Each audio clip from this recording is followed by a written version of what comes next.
누가복음 18장 9절에서 14절 말씀을 제가 읽겠습니다. 다 같이 자리에서 일어나 하나님의 말씀을 경청하십시오. 또 자기를 의롭다고 믿고 다른 사람을 멸시하는 자들에게 이 비유를 말씀하시되, 두 사람이 기도하러 성전에 올라가니 하나는 바리새인이요 하나는 세리라. 바리새인은 서서 따로 기도하여 이르되, 하나님이여, 나는 다른 사람들 곧 토색, 불의, 간음을 하는 자들과 같이 아니하고 이 세리와도 같이 아니함을 감사하나이다. 나는 일해에 2번 금식하고 또 소득의 11조를 드리나이다 하고, 세리는 멀리 서서 감히 눈을 들어 하늘을 쳐다보지도 못하고 다만 가슴을 치며 이르되, 하나님이여 불쌍히 여기소서, 나는 죄인이로소이다 하였느니라. 내가 너희에게 이르노니 이에 저 바리새인이 아니고 이 사람이 의롭다 하심을 받고 그의 집으로 내려갔느니라. 무릇 자기를 높이는 자는 낮아지고 자기를 낮추는 자는 높아지리라 하시니라. 아멘. 자리에 앉으시기 바랍니다. 하나님께서 이 말씀으로 우리에게 은혜 주시기를 원합니다. 노자의 도덕경 41번째 편에 이런 말이 있습니다. 상사문도는 근이행지하며 중사문도는 약존 양망하고 하사문도는 대소지하니 불소 부족 이비도 하니라. 이 말을 해석하면 이렇습니다. 상사문도, 윗상자에 선비사자, 그러니까 덕망이 있고 높은 선비를 말합니다. 그 사람이 문도, 도를 들이면 근이행지, 적극적으로 행동에 옮기고, 중사, 가운데 중자를 씁니다. 중간점 레벨에 되는 선비는 도를 들이면 약존 양망하고 이건가 저건가 이게 따지고 본다는 거죠. 반신반의한다는 뜻입니다. 하사문도면 하사, 이제 등급이 낮은 선비, 대소지, 크게 웃는다, 그렇게 말합니다. 그러면서 그러나 그 웃음마저도 없으면 도라고 하기에는 부족하다. 불소 부족 이위도. 노자는 여기서 사람을 세 부류로 나누고 있죠. 선비라 할지라도 상사가 있고 중사가 있고 하사가 있다.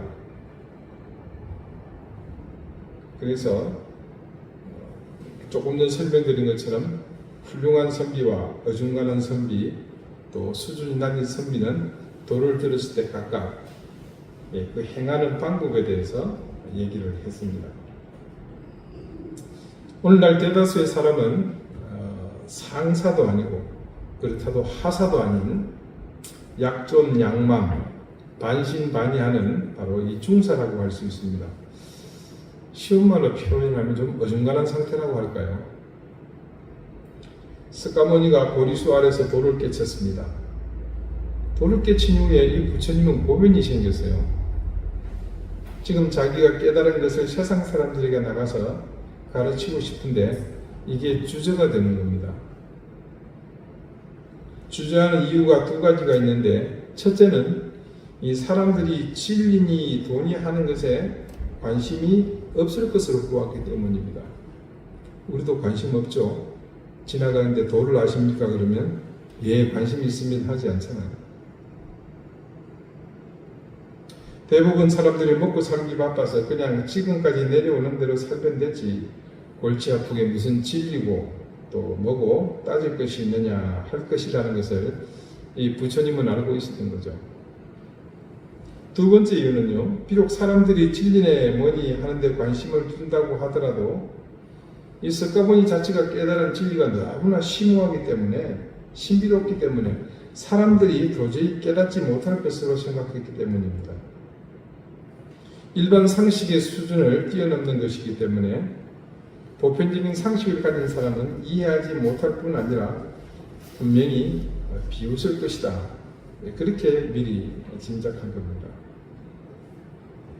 그러니 세상에 나가서 입 아프게 떠들면서 시간과 정력을 낭비할 필요가 있을까 싶어서 주저했다고 합니다.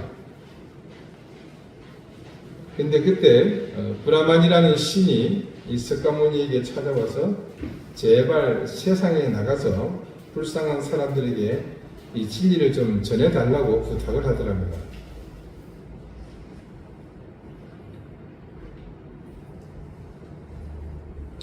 그 말을 들은 석가모니가 순간 뭔가를 깨닫게 됩니다. 그리고 그 길로 세상에 나갈 결심을 했다고 하는데, 이 깨닫게 된 것이 연못에 있는 연꽃을 보면서 깨달은 한 가지 중요한 사실이 있었습니다. 석가모니가 연못을 보니까 세 종류의 연꽃이 있는데, 한 종류는 흙탕물 속에 밑에 아주 깔아앉아 있고요, 한 종류는 물에 들어갔다가 또 나왔다, 그렇게 하고 있는 겁니다. 그리고 또 한 종류는 완전히 수면 위로 올라와서 활짝 피어 있더랍니다. 석가모니는 이 세 종류의 연꽃을 사람의 부류로 보았습니다.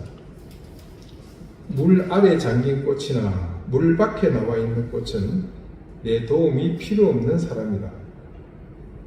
물 아래 잠긴 꽃은 당분간 아무리 도와줘도 살 희망이 없고, 밖에 나와 있는 꽃은 내 도움 없이도 벌써 나와 있는 것이다. 내 도움이 필요한 사람은 물에 잠겼다 나왔다 하는 사람인데, 바로 이들을 위해서 세상에 나가 진리를 가르쳐야겠다, 그런 결심을 했다고 합니다. 그래서 이렇게 마음을 먹고는 80세로 세상을 떠나기까지 45년간 사람에게 진리를 가르쳤다고 합니다. 노자가 말하는 사람의 부류, 또 이 석가모니가 사람을 연꽃에 비유하는 것이 유사하다는 것을 짐작할 수 있습니다. 자, 그렇다면 과연 우리는 이 세 가지로 사람을 나눈 부류 중 어디에 속할까요? 심각한 질문은 아니고요, 그냥 한번 여러분 자신을 비춰보십시오. 물론 주님 앞에서 우리의 진실은 따로 있습니다. 우리의 삶은 구분되죠. 그러나 하나님의 구원받은 자녀로서 그런 자신과 비교해 보는 것도 의미가 있는 일일 것 같습니다. 세상에는요, 우리가 생각하는 것보다 훨씬 더 진리에 걸럽해하고 있는 사람들이 있습니다.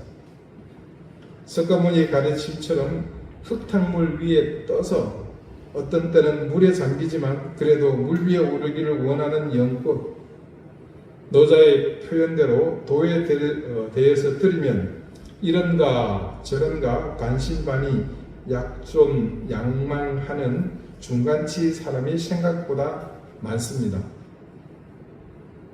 그러면 우리는 어떤가 살펴봅시다. 교회에서도 마찬가지입니다.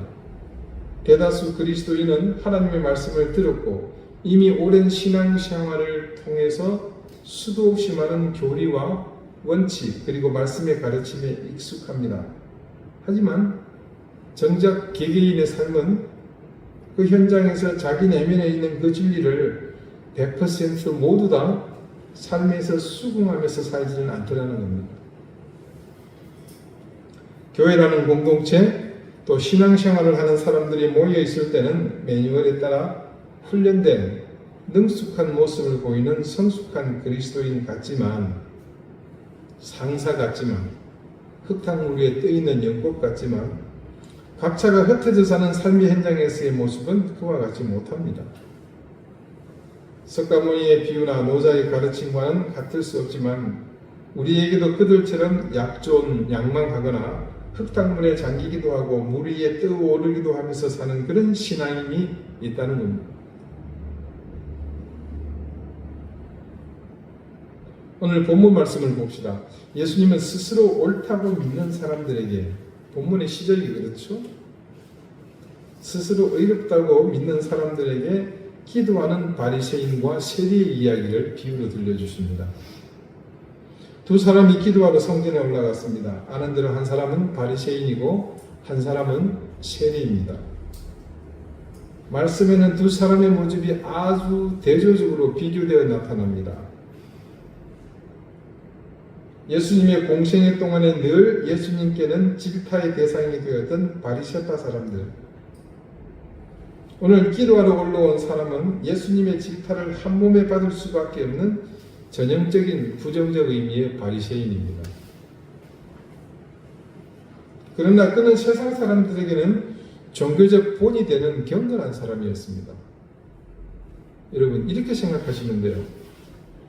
똑같이 옷을 입고 왔는데 다 흙바닥에서 굴렀습니다. 그러면 어떤 옷 입은 사람이 제일 더럽게 보일까요? 예, 마찬가지입니다. 바리새인은 그 시대에 흰 옷을 입은 사람들과 같았어요. 흰옷은 자기들이 입은 게 아니고 무언가 의미 있게 입혀진 겁니다. 흰옷을 입은 사람이 해야 할 일이 있고 그 사람이 가지고 있는 존재감이 있습니다. 그것이 잘못 지켜진 것에 대한 예수님의 질타지 원래부터 이놈들이 나쁘고 못되고 악질이고 그런 사람이 아니라는 거예요. 반면에 또 한 사람은 공교롭게도 세상 사람들에게는 질타받는 셀이었습니다. 악한 존재입니다. 그러나 주님께는 도리어 친구와 같은 존재죠. 세리와 창기의 친구다. 그래서 이 비유의 시작은 사람들에게 마치 선과 악의 실체가 맞대결을 벌이는 것처럼 보입니다. 역사적으로 전해지는요, 바리새파 사람들은 우리가 아는 상식과 사뭇 차이가 있습니다. 조금 전에 말씀드린 바로 그것입니다. 그들은 흰옷을 입고 있던 사람들입니다. 바리새라는 이름 자체가 경건하던 말과 함께 구분되다는 말입니다. 이름 자체가 벌써 그들의 삶이 어땠을까 짐작이 되죠. 즉 이들은 다른 평범한 사람들과 종교와 삶에 있어서 규범에서 그 생활에서 구분되었다는 점입니다. 예수님이 살아계실 당시에 로마의 지배하에 있을 때 의식 있는 유대인들은요, 로마로부터 정치적으로 독립하기 위해서 무던히 애를 썼습니다. 그래서 일어난 것이 소위 메시아 운동이라는 겁니다. 조금 시기적으로 예수님보다 훨씬 좀 앞서 있었습니다만 헬라 시대에 이 마카비 혁명이 일어났던 그 일도 사실은 이 메시아 운동과 관련이 있습니다. 우리에게 메시아란 단지 예수 그리스도에 대한 호칭으로 그렇게 초점이 유일하게 맞춰져 있지만 유대 사회에서 그 당시에 메시아라는 그냥 평범한 일상의 용어였습니다. 그 대상도 제한이 없었습니다. 단지 자신들의 처지에서 자신들을 이 로마의 지배에서 구원해낼 영도할 위대한 영웅, 지도자가 바로 이 메시아에 해당합니다. 그래서 힘없고 굴욕당하고 아무런 저항도 하지 못하고 십자가에 사형당한 예수님은 구약에 예언된 메시아임에도 불구하고 그 당시 그들의 기준, 가치관에 있어서 탈락입니다. 절대 메시아가 될 수 없었습니다. 아무튼 당시에는 이름하여 메시아라는 사람들이 일어나 무력으로 한거에 보았으나 세계 최강의 로마 군대 앞에 모든 그들의 시도는 다 실패하고 맙니다. 여러분, 예수님과 함께 처형될 뻔했던 바라바는 사람이죠. 일설에 의하면 그 사람도 메시아였습니다. 무력으로 로마의 한가다가 잡힌 사람이거든요. 자, 그 실패가 계속 반복되자 마침내 그들은 무력으로는 도저히 로마로부터 독립할 수 없다고 판단하고는 결국 친로마로 정책을 바꿉니다. 제사장도 그랬고요. 사독의 후손들인 사두개인들 그리고 대다수의 종교 지도자가 그렇게 변절하고 맙니다. 이게 꼭 우리나라 일제 마력하고 비슷하죠. 처음에는 거의 절대다수의 국민들이 다 반일이었습니다. 근데 점차 세월이 지나고 보니까 이게 독립의 기미가 보이지 않는 거예요. 그래서 결국은 그 절망에 기대하지 않고 뜻을 바꾼 사람들이 많습니다.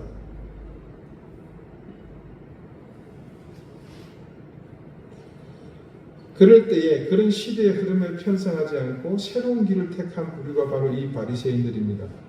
따지고 보면 당대 지성과 양심의 대표라고 할 수 있는 사람들이죠. 로마의 무력으로 한가하는 무모한 시도는 하지 않았습니다. 그렇다고 친로마적인 다른 귀족들이나 기득권층의 사람들처럼 비겁한 상태에 빠지려 하지도 않았습니다. 그래서 그들이 선택한 것은 유대 민족 차원의 내적 정비였습니다. 그 중심은 당연히 여호와 신앙의 근본이 되는 율법입니다. 그래서 주전 135년경에 이르면요, 이들의 운동이 유대 사회에 큰 영향을 끼치게 됩니다. 그들의 청교도적이고 도덕과 종교 생활을 하는 청교도적인 그런 모습들이 아주 결정적인 역할을 했습니다. 그리고 평민들에게는요, 율법을 중심으로 사는 것이 그 삶이 어떻게 가능한가 하는 것을 세밀히 연구했고 그것을 인도해서 그들이 그렇게 살도록 하는데 큰 역할을 했습니다. 이게 바로 그들이 흰옷을 입은 이유입니다. 이것이 바로 우리가 잘 모르고 있던 바리새인들의 참 모습입니다. 그러나 함께 있는 또 다른 사람 세리는 이와는 정반대의 배경을 가지고 있습니다. 세금을 징수하는 사람은 동서고금을 막론하고 환대받는 사람들은 아닙니다. 그리고 그들은 동서고금을 막론하고 늘 막강한 힘을 가지고 있는 집단이었죠. 그 당시는 시대적으로 로마의 정책 자체가 이 세리들에게 죄를 지을 수밖에 없도록 만들었습니다. 제가 예전에도 한번 설명을 드렸죠. 로마는 직접 세금을 거두지 않습니다. 도급제로 얼마씩 할당을 하죠. 그래서 네가 여기서 10을 거두어라. 그래서 바쳐라 그러면 세리는 얼마를 거두는 겁니까? 15, 20, 30씩 거두는 겁니다. 그래서 로마가 원하는 만큼만 주고 나머지는 자기가 챙겨 먹으니까 얼마나 열심히 세금을 걷었겠어요. 걷는 족족 내 주머니에 들어오거든요.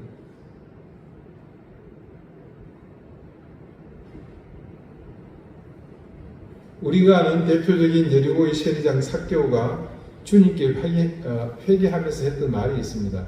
그곳에 이런 상황이 잘 드러나고 있습니다. 삭개오가 서서 주께 여짜오되 주여 보시옵소서 내 소유의 절반을 가난한 자들에게 주겠사오며 만일 누구의 것을 속여 빼앗은 일이 있으면 내 갑절이나 갚겠나이다.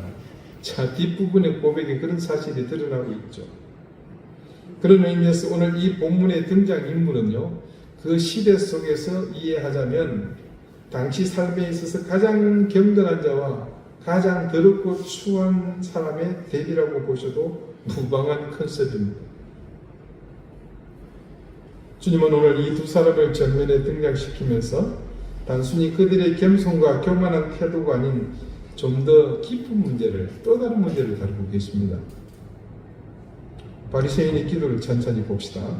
그는 기도의 문장마다 나는 하면서 자신이 계속 전면에 드러납니다. 그러면서 이어서 또 이런 것을 했습니다. 저런 것을 했습니다. 하면서 지금까지 자기의 업적들을 나열합니다. 금식도 하고요. 11조도 하고 구제도 하고 내가 흠잡을 데 없이 산 것을 감사합니다. 하나님. 그렇게 말합니다. 그런데 그가 스스로 의롭다고 의식할 만큼 살았다고 말하는 것을 주님은 절대 과소평가하지 않으셨습니다. 주님은 제자들에게 이런 말씀을 분명히 하셨죠. 너희의 의가 바리새인과 서기관들과 같지 않으면 아버지께로 올 수 없을 것이다.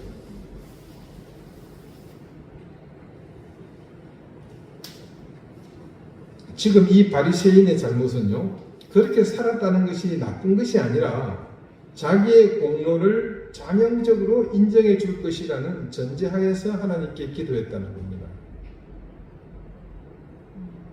그리고 이 바리새인의 더 심각한 잘못은요, 그 형성된 동기 자체가 아주 불순하다는 것입니다. 11절의 중간을 보십시오. 나는 다른 사람들 곧 토색, 불의, 간음을 하는 자들과 같지 아니하고, 그리고 이어서 나오는 여기 있는 이놈, 저놈과 저 세리와도 같지 않다는 말. 곁에 숨어서 겨우 입을 떼고 기도하고 있는 저 따위 종류의 인물과는 난 다르게 살았습니다. 이것이 바로 그 바리새인의 결정적인 잘못입니다. 바로 남과 비교해서 얻는 그런 공로의식이죠. 남과 비교해서 자기를 찾는 것은 굉장히 불행한 일입니다. 비교하는 것으로 자기의 가치를 인식하는 것처럼 허무한 것은 없습니다. 이런 사람은 결국 두 가지 면에서 심각한 문제가 있죠. 나 자신만을 정확히 볼 수 있는 기준점을 잃어버렸다는 것과요. 또 반면에 남을 대할 때 남은 언제나 나를 재확인하기 위한 수단이나 도구로밖에 보지 않는다는 겁니다. 이 사람이 지금 이렇게 기도했다는 것은 자기의 기준을 자신 안에 두지 않고 밖에 두었다는 증거입니다. 일종의 불행한 삶을 사는 전형적인 그런 인간이죠. 기준을 밖에 두는 사람은 파스칼이 말한 대로 중간 존재입니다. 그 중간 존재가 어떤 사람이냐면요, 내가 무엇과 비교하는 데 따라서 나는 커지기도 하고 작아지기도 한다. 나는 큰 사람도 아니고 작은 사람도 아니고 뭡니까? 중간에 있는 사람인데 이쪽 보면서 나는 커지기도 하고 저쪽 보면서 작아지기도 한다는 겁니다. 나 자신을 어떤 기준 없이 수시로 무엇과 비교하면서 나는 내려갔다 올라갔다 하게 되어버립니다. 그래서 그 삶이 행복하지 못합니다. 결국 그런 삶은 자기를 기만하는 행위입니다. 자기를 정면으로 보지 못합니다. 이런 사람의 결말은 결국 남과의 관계에서 남을 헐뜯고 무시해버리는 데서 자기 근기를 찾을 수밖에 없게 되어 있습니다. 그래서 나는 이런 사람들과 같지 않습니다 라고 말하거나 저 세리와 같지 않습니다 라고 말하는 바리새인의 기도에서 이 자신의 공로는 인정되지 않고 그냥 나는 이렇게 남을 보면서 나와 비교해서 보다 나은 나를 결정하는 이 파스칼이 말하는 그 중간 존재의 사람이라는 것을 이 스스로 지금 입증하고 있는 꼴입니다. 반면에 세리의 모습을 보십시오. 기도할 장소에 제대로 들어가지도 못하고 멀리서 하나님을 차마 바라볼 수 없어서 눈을 감히 하늘을 향해 들지 못하고 가슴을 치면서 하나님이여 불쌍히 여기소서 나는 죄인이로소이다. 이것은 전부 외적으로 표현하는 것들입니다. 그저 가슴을 치면서 자기 뜻을 몸으로 말합니다. 그가 내뱉는 말은 크게 단순하죠. 한마디뿐입니다. 나는 죄인입니다. 여기 좌표를 옆으로 주십시오. 여기는 아무 변명이 없습니다. 이러니까 이렇습니다. 저러니까 저렇습니다. 하다못해 바리새인과 같이 남과 비교해서 나는 이 바리새인과 비교하면 아무것도 아닙니다 라는 말조차도 심재하지 않습니다. 또 그는 이런 잘못을 했습니다. 저런 잘못을 했습니다 하는 것처럼 이것을 못했습니다. 저것을 못했습니다 라고 하나하나 이야기를 하지 않습니다. 아니 부분이 아닙니다. 전체로서 죄인입니다 라고 하는 자세, 이야기할 것이 있다면 나는 당신의 자비에서만 살 수 있습니다 라고 말할 수 있을 뿐입니다.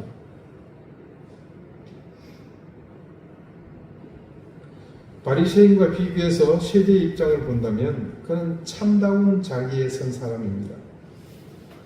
그대로 적나라하게 자기 자신을 드러내 놓았습니다. 밖으로부터 자신을 규정하지 않고 그대로 자기를 폭로하고 있습니다. 이것이 바로 하나님 앞에 그가 적나라하게 섰다는 증거죠. 여러분, 하나님 앞에서 옆이라는 것은 없습니다.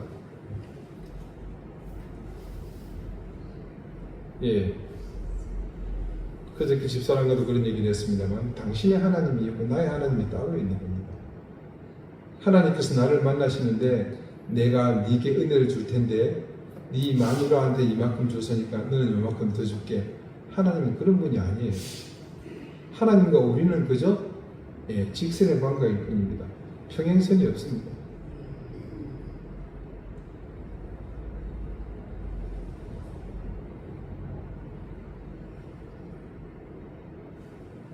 비교할 다를 것이 없습니다. 전체로서 하나님과 마주설 뿐입니다. 지금 세리는 그렇게 쓴 거죠. 그래서 그는 정말로 기도한 겁니다. 그런 면에서 보자면 바리새인은 기도를 한 것이 아니라 은밀한 의미로 뭘 한 겁니까? 자기 찬양을 했죠. 반면에 세리는 참 기도를 했습니다. 말만이 아닙니다. 자신의 처지, 상황 전체를 맡기는 기도를 했습니다. 주님은 지금 이 사실을 비교한 겁니다. 그리고 이제 마지막으로 중요한 것은요, 주님의 마무리를 겸한 비판입니다. 하나님 앞에 의롭다고 인정받고 집으로 돌아간 사람은 그 바리새인이 아니라 세리였습니다.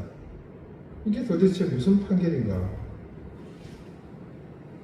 그냥 말씀에 그렇게 판결하셨으니까 하면서 일단락 지어버리지만 사실 세리는 지금 자신이 지은 죄를 어떻게 보상하겠다고 하지도 않았고, 그렇다고 앞으로 그런 세리의 생활을 그만두겠다고 생각한 일도 없습니다.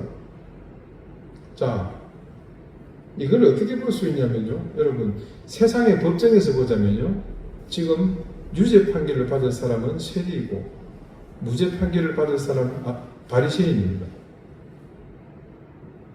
그렇잖아요.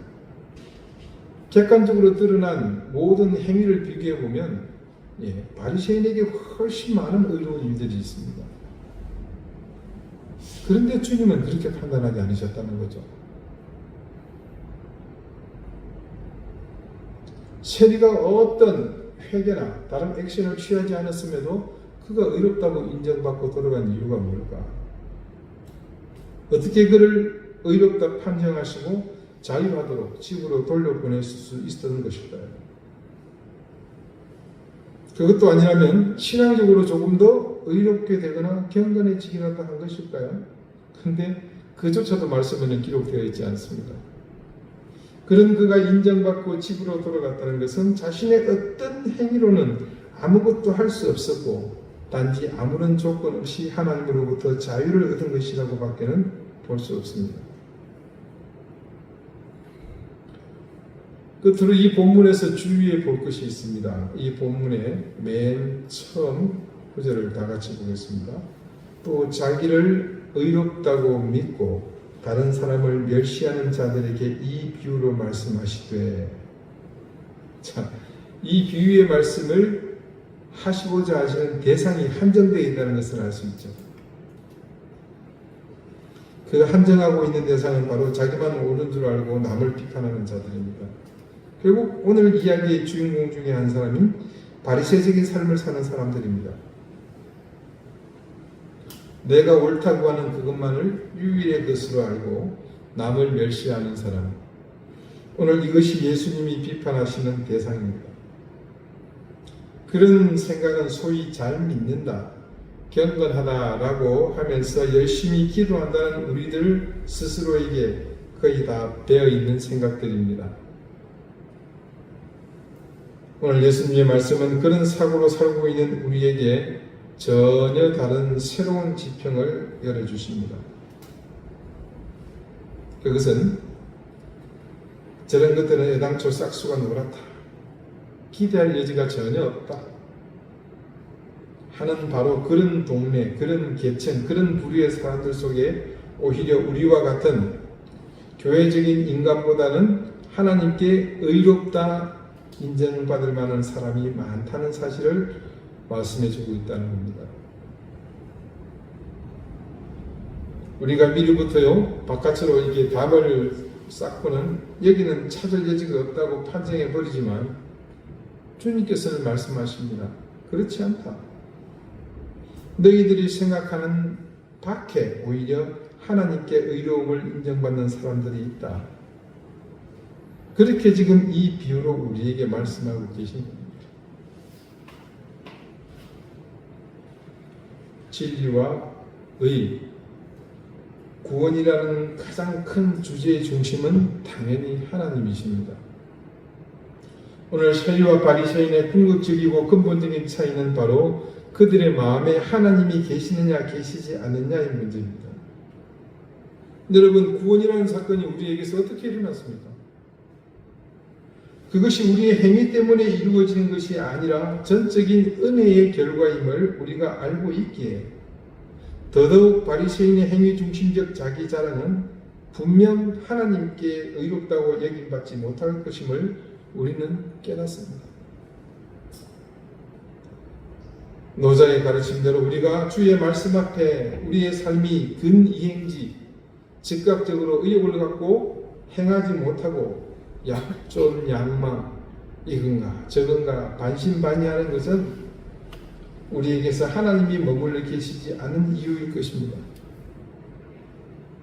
오늘 우리는 이 세리와 같이 하나님 앞에 나 자신을 그대로 세움으로 그와 같은 하나님의 일방적인 은혜로 빛을 받는, 의롭다고 인정을 받는 그런 사람이 되시기를 바랍니다.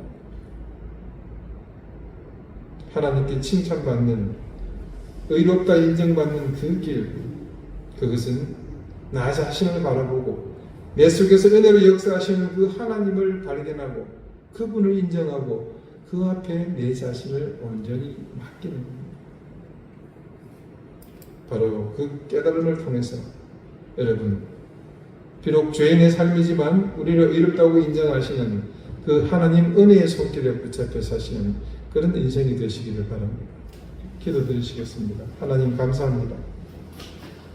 주님의 말씀을 듣고 반신반의 약존 양망하지 않게 하시고 세리와 같이 내 자신을 남과 비교하여 의를 찾지 않게 하시고 그저 내가 있는 그대로를 하나님 앞에 내어놓고 맡김으로 그 이행지 적극적으로 행할 수 있는 그런 사람이 되게 해 주십시오.